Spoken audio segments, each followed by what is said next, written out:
Бүгін 13.01.2026 жыл үндеу құрметті Қасым-Жомарт Тоқаев Кемелұлы және қаржы министрі Мәди Оқаевқа біз Маңғыстау облысы Жаңаөзен қаласы тұрғындарымыз Өзенмұнайгаз мекемесіне қарасты өндірістік жалданып жүрген ТО Бейбарыс, ИП Утарбаев, ТО Сармақ, ИП Бижанов тасымалдау жеке кәсіпкерлеріміз.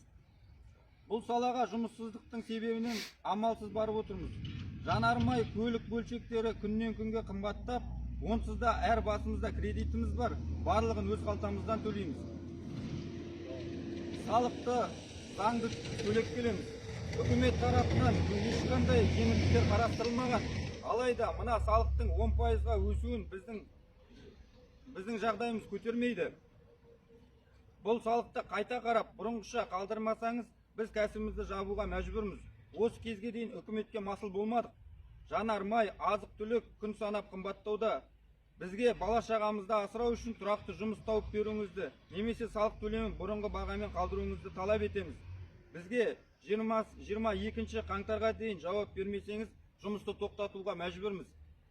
Талап етеміз ба? Талап етеміз.